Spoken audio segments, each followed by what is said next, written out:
Welcome to Think Big with Dan and Qasim. Join hosts Dan Melnick and Qasim Masood as they explore big ideas, limitless possibilities, and engage with visionaries, entrepreneurs, and thought leaders who dare to dream big, get inspired, motivated, and find practical tips for personal growth.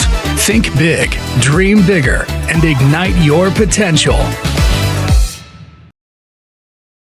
Welcome to Think Big with Dan and Qasim, and our guest today is Clay Hebert. So Clay, if you want to go ahead and introduce yourself, tell us where you live and what you do for a living. Yeah, for sure. Well, I live in Austin, Texas, and what I do for a living is help people answer the question, so what do you do for a living? That's the main keynote speech that I give. I help individuals and brands better explain what they do. So getting clear on their story and then how and where to tell it. So it starts at the perfect intro and really gets into the perfect brand, which is sort of marketing and branding consulting, helping people figure out the strategy to grow their company. And then the perfect calendar is kind of back for individuals again, of like where you spend your time, how to do more of what you love and less of what you hate. Because I think, to me, at the core of personal development, Tony Robbins and all that stuff is like, if we can do more of what we love and less of what we don't love, to me, that is kind of like turning the screw or turning the dial to a happier life. It's often not about people sell their companies for all this money and then they wonder why the next morning they're sad or they're not fulfilled. And I think it's because they didn't put on their calendar what they want to do that day, and with who and where and how often and things like that. So I think the calendar is an interesting frame to do that. So yeah.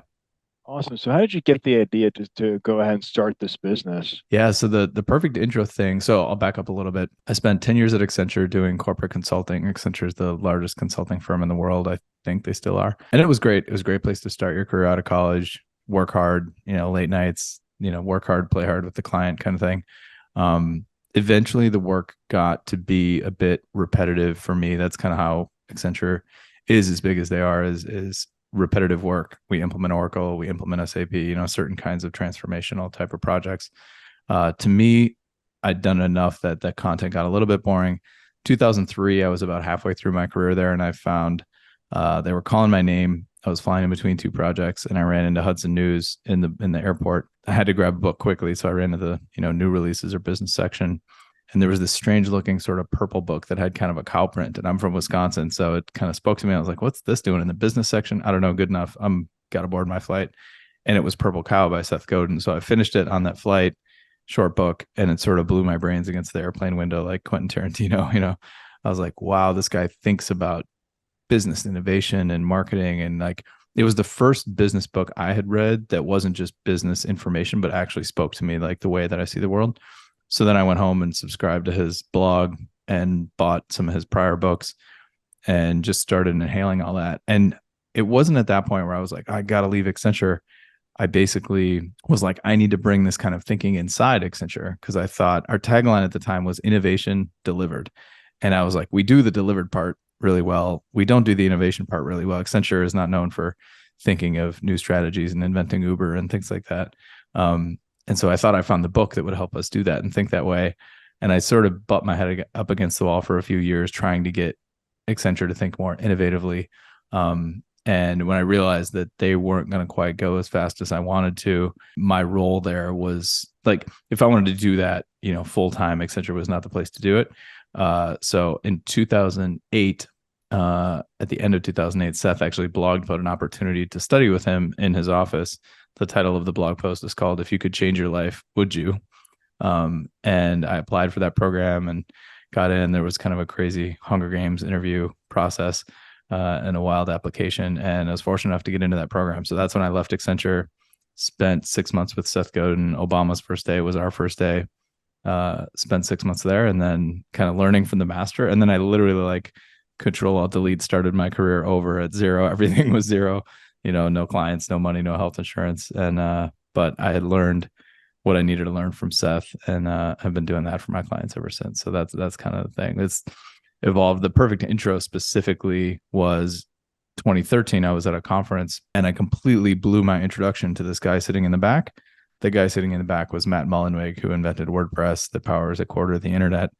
And I realized that I never wanted to introduce myself that poorly ever again. So I kind of solved it for myself, taught it randomly to a couple entrepreneurs, and it seemed to resonate. So then I kept sort of dipping the candle in the wax and teaching it to more people and more people. And eventually that became kind of my fastball keynote that I do the most right now. Where in Wisconsin are you from, by the way? 'Cause I grew up in Chicago. I went to college in Wisconsin, as you can probably tell by my accent. Nice. That's funny. My fiance is from Chicago, and my dad lives in Madison now. I grew up in Eau Claire, Wisconsin, and yeah, my dad lives in Madison. My mom still lives in Eau Claire. Yeah, I went to UWM for college. Oh, sure. Yeah. Both my parents went to Marquette, so just up the road. Awesome. So in terms of starting your marketing career, I mean, it's Yeah. funny, I know it's something that, it's very challenging, right? Jumping in, starting your own business, like not having health insurance. At that time, what would you say was your biggest challenge when you actually jumped in and got started? Yeah. I mean, the Seth program created this. If I back up a little bit, 2007, 2008, I was still doing my job at Accenture. I'd managed to convince them to let me work remotely, support this group of partners. So I was, to be honest, I was sort of doing my day job, with my left hand while I had a different monitor up looking for marketing jobs. And ironically, I hadn't done any marketing. I just had read Seth Godin's everything he wrote to that point and had tried to bring that inside of Accenture with minimal success, a couple little projects here and there. But in general, I sort of use the analogy. I felt like I had this magic canoe paddle and it would do amazing things, but I was standing on the top bow of an aircraft carrier that was like way too far off the water. And so, your magic canoe paddle is not super valuable. So yeah, it was that program was sort of the 6-month transition period. Even after the program, I gotta admit, like it was still pretty scary to like hang out a shingle. As much as I was like excited and revved up from the 6 months of this program and sitting next to Seth for 6 months, it was still really scary to start everything over at zero. And there was a moment where I was like, should I go back to Accenture and try again to bring, even knowing that was the wrong, move. And a friend of mine had a great short conversation with me. He said, well, you have some savings so you can pay your bills for a little while. And if you don't get any clients, let's just say worst case scenario, you hang out a shingle, start doing marketing and branding, say you don't get any clients, say everything falls apart. He goes, in 6 months, do you think Accenture would take you back like 6 months after the 6 months? I was like, yeah, of course. They love the work that I did and whatever. And they would definitely take me back. And he just looked me dead in the eyes and he goes, so what's the problem? Like, why are you not taking this swing at this thing you want to do if clicking reverse on the podcast of your life a couple clicks is totally possible in Accenture, allowing me to come back in where I left, And when he said that, it was kind of one of those things where it's like, it's obvious once you say it that I wasn't burning the ships, so to speak. It's a popular term in entrepreneurship of like burn the ships.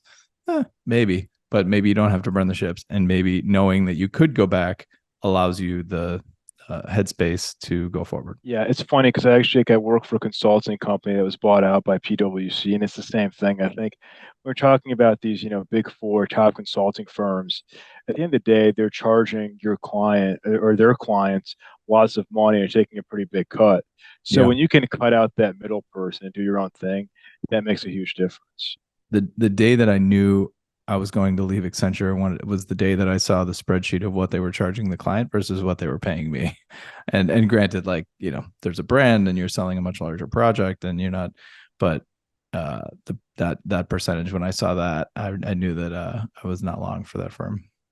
Yeah, 100%. So what would you say makes somebody successful in branding and marketing? Understanding humans. Branding and marketing is not about Facebook ads. It's not about Instagram reels or everything's over on Clubhouse now. Now Clubhouse is dead. It's not tactics and strategies and tools. It's understanding humans and how they want to feel and status and all those levers, and then giving them products and services that really to them become stories that make them feel the way that they want to feel. It's really that simple.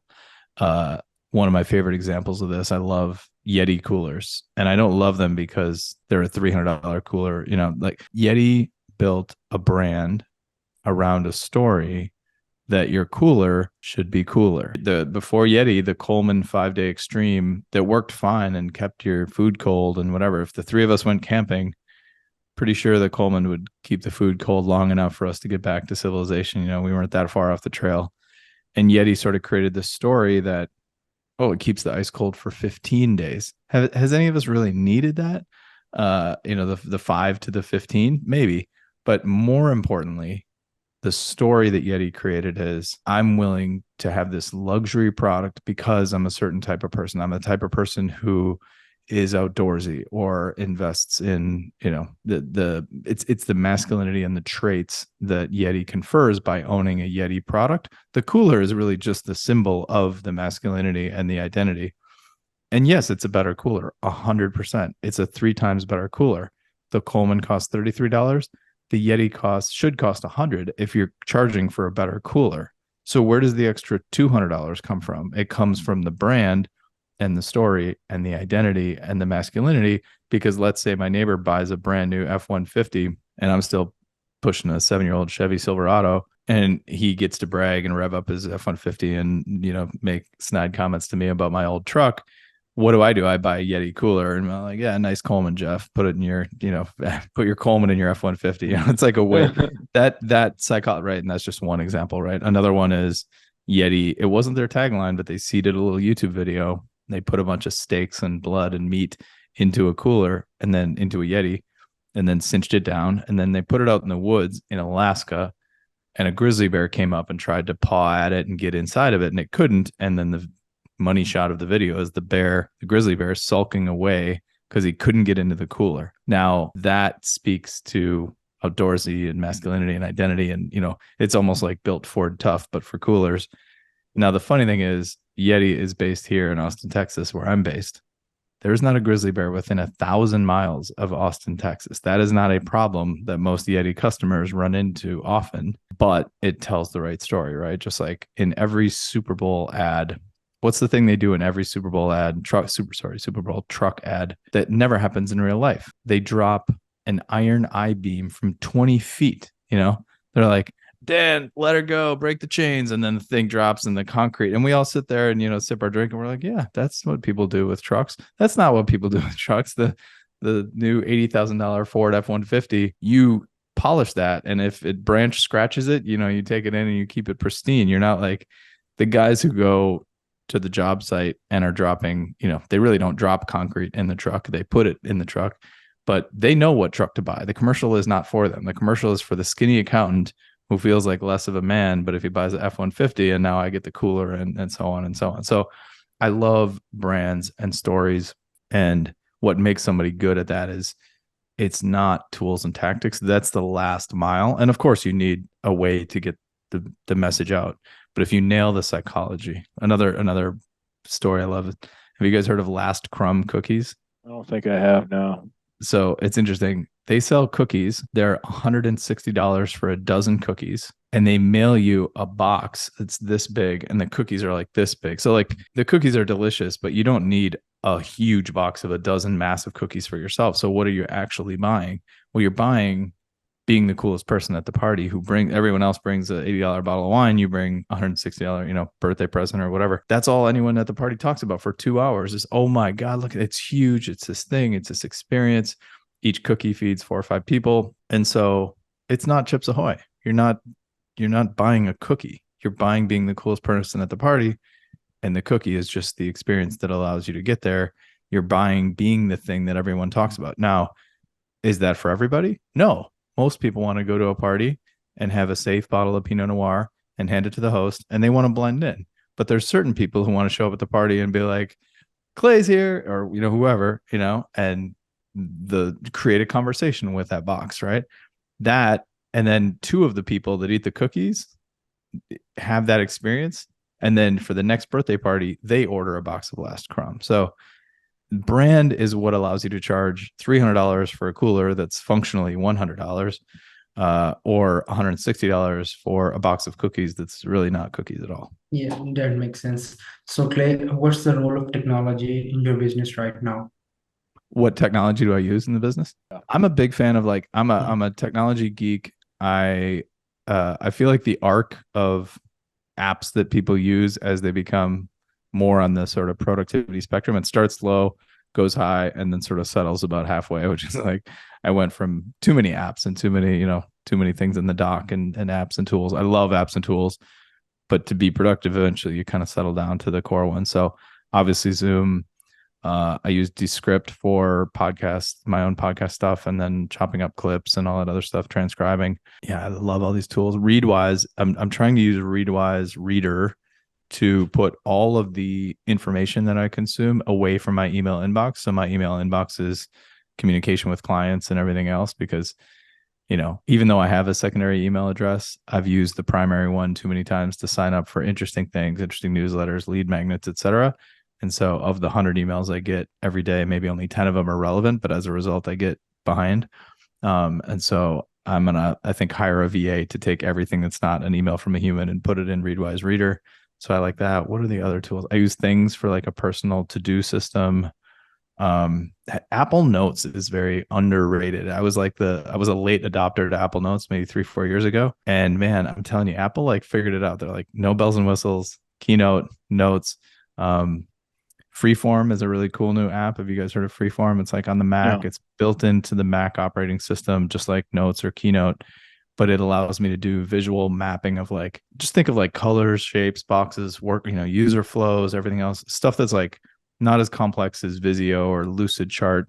But if I want to like make a visual model of something and make it kind of colorful and show this and shapes and triangles, Freeform is built into the Mac and it's great for that. So yeah, those are some of the tools I use. Figma, drafts for writing, Google Docs, yeah, all of it. What about AI? Is that, you know, part of your tech stack right now? And if not, what do you think AI could help solve for you that you're not using it for right now? Yeah, that's a great question. I actually have a speech called "What AI is Not Good at Yet." I'm a huge fan of AI. I try to tinker with Midjourney because I like creativity, but I'm not the best. I'm still trying to get better at Midjourney. ChatGPT being like a words guy, I love using ChatGPT as like a writing partner and a brainstorming partner. I don't think it writes really excellent, compelling human copy. Or if you know how to prompt it in order to get it there, you're pretty much a great copywriter already, right? The gist of that talk that I give is everyone, you know, ChatGPT came out and everyone said you can fire all your copywriters. And so I took some of the projects I've worked on and the brands I've built and said through ChatGPT a prompt and said, you know, write copy for a $7,000 jacket. Or I did last Crumb, like we talked about, how do I sell a dozen cookies for $160, right? And they're like, make them delicious. It's like, you know, it's not wrong, but it's not deep enough. You know what I mean?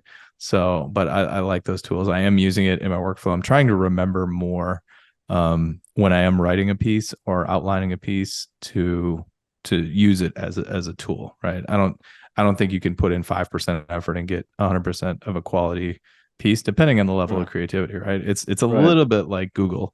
If you're better at using it, it's going to be better, and obviously it gets better all the time.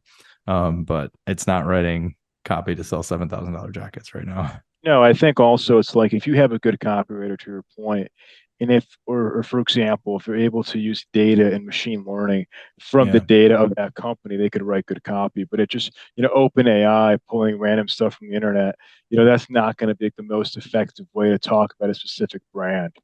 Right. And well, I'm a pretty good copywriter, but the best copywriter is your customer. And that's the thing that most people don't do, especially most sort of technical people, developers I've found. They don't like, you know, there's a reason that there was a phrase in lean startup world called get out of the building, because it would go from like idea, problem, let me throw some code at it. And the answer is, if you're building an app for moms with strollers, you know, I used to mentor lean startup guys in our startup weekend in Microsoft in New York City. On Saturday, we'd go there, or, you know, Friday night, they'd have their ideas, and Saturday morning, they'd start building it. And my job was to gently not throw them out the window, but like point to the 9 moms who had strollers in Central Park and be like, go talk to them, go listen to your customers and use your iPhone and record what they say and figure out what their problem is. And often, as good a copywriter as I am, often your customer, they might not say it exactly how you landed on the website, but the way they articulate the problem that you're solving for them is often the best copy or the best raw material for the copy that you can come up with. So I always tell people, before you hire an expensive copywriter, go talk to your customers, record it, transcribe it, polish it. That's what ChatGPT could be good for, is like take a bunch of customer research, data, interviews, transcription, and then say like, you know, prompt it like, imagine you're Don Draper from Mad Men, turn all of this data into 15 taglines for our company, right? Like that kind of thing. ChatGPT is pretty good for. But people just, you know, it can't help you get out of the building and go talk to your customer. A new tool won't do that. But if you're willing to do that, then it can, I always say, like, it's like the sharpest knife in the world. And if you're a sushi chef, you want to have a very, very sharp knife, but having a sharp knife doesn't make you a sushi chef. Makes sense. So if somebody was going to work with you, what type of clients do you look for? Like a certain revenue metric or industry? Like what's like, I guess, the best type of client for you? Yeah, that's a great question. I work with a lot of brands and startups. I basically have three offerings. One is the speech, right? So if there's a conference that's got, often it's corporations or associations are typically the people who put on the conferences. I also do a lot of masterminds. But if I'm giving a speech, that's that. If it's a consulting project, I sort of work in two ways. One is kind of like a 2-day intensive perfect brand sprint. And I use a framework I use called the 10 magic marketing questions. So that's like a 90-minute Zoom call, 2 days on site. So I go to their place usually if they have, an HQ, and we bring their marketing team and anyone that needs to be involved. And I basically lead the session on the whiteboard, go through all the questions, and then a follow-up 90-minute Zoom call. And that whole package is like $25K. And then the one other way that I've started to work with companies is similar kind of work, a little bit longer term consulting, but basically once they start thinking of selling their company, what I've realized is this branding, positioning, messaging, storytelling, right? It's critical in the beginning and it's important in the middle. But when people go to sell their company, let's say you've built an agency to whatever size and you're thinking of selling it, that's typically when they either stop telling stories or they forget about telling stories, or they just get so darn busy thinking of selling their company that they forget about positioning and messaging and storytelling and branding and all that other stuff. And so what I found is like coming in, the ideal client for that is someone who's like, okay, I've built this thing. It's a certain level of success. I'm going to sell it. And I work with a business partner on this, and our criteria is like, your goal is to sell it for more than $10 million. If you're selling for less than 10 million, it's great, but it probably doesn't work with our model. And the model is we do three parts: strategy, story, and sale. So strategy, what are the rocks in the business or the big things where maybe a slight pivot could help a lot, or any, holes to plug if it's an app or things like that. And then what is the story? Simultaneously, we'll work on like, what's the story and how do we align the story of your business with the market and what the market wants to buy and certain clients want to buy.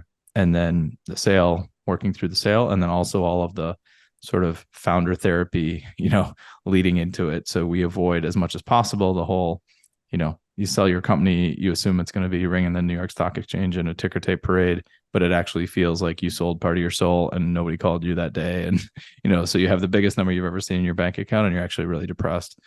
That's mitigatable to some extent if you can explain it. Most people are surprised by that, and that's why it feels bad. If you know it's coming and you can say it, then you can have conversations earlier on. And then some of it is selling at the right time frame and to the right company, right? Maximizing the dollar amount is not always the right thing. It's better to sell your company for 50 million to the perfect partner than for 52 million to some firm that doesn't get it, and they're going to make your earnout a nightmare. Makes sense. So somebody watching this wanted to reach out to you. Do you mind sharing your website or best way for somebody to get in contact with you? Yeah, for sure. My name is Clay Hebert. The last name is spelled Hebert. So if you Google me there, you can you can find the website. Social media, come say hi on Twitter. My DMs are open. Feel free to do that. Or my website is just clayhebert.com. Awesome. Well, Clay, thank you so much for your time. Yeah. It's a pleasure. Hopefully we'll chat soon in Austin. And thanks again. Of course. Thanks for having me. Take care. Thanks. All right. Bye. Bye.